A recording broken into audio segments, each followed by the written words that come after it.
Hello everyone and again welcome back to my daily blog. আমি আবারও নিয়ে চলে এসেছি ছোট্ট একটা ভিডিও নিয়ে। আজ হচ্ছে সপ্তমী, তো সপ্তমীর অনেক অনেক শুভেচ্ছা তোমাদের সকলের। পুজো অনেক অনেক ভালো কাটুক।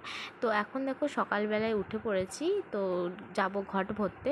আর এই যে শিউলি ফুল দেখলে কি যে ভালো লাগে, পুজো তবেই তো মনে হয় শিউলি ফুল দেখে। তো আমরা এখন ঘট ভরার জায়গাতে চলে এসেছি। আশেপাশে যত পাড়া আছে সবাই কিন্তু এই ঘাটটাতেই ঘট ভরে। আর এখন কিন্তু কম ভিড় আছে, একটু পরে অনেক ভিড় হয়েছে। আর আমরা তাড়াতাড়ি এসেছি। আর এই যে সব মানুষগুলোকে দেখছো, সব একই পাঞ্জাবি পরেছে। এগুলো হচ্ছে আমাদের পাড়ার মানুষজন, ছোট বড় সবাই একই পাঞ্জাবি কিনেছে। খুব সুন্দর লাগছে সকলকে দেখতে। আর এখানে এখন আমাদের ঘট ভরার যে পুজো আছে সেগুলো কমপ্লিট হয়ে গিয়েছে, আর আমরা ঘট ভরে নিয়ে চলে এসেছি। আর এখন আমি রান্না করতে লেগেছি। আজকে বাড়িতে হবে নিরামিষ রান্না, কারণ পুজোর প্রথম দিনটা ভাবলাম নিরামিষই খাই।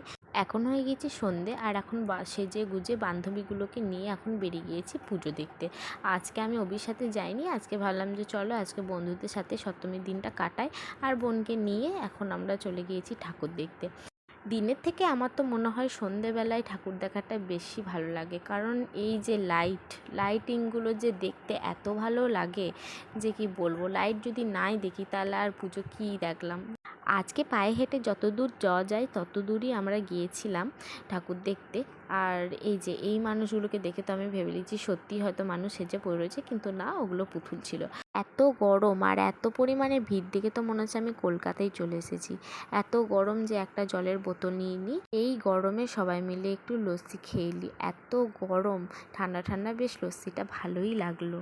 প্রত্যেক বছর সব ঠাকুর ঘুরে এসে লাস্টে এই ঠাকুরটা দেখে এখানে খাওয়া দাওয়া করে গল্প করে আমরা বাড়ি যাই। আর দেখো মোমো খেতে তো হবেই আমাকে, সব জায়গাতেই মোমো খাই আমি।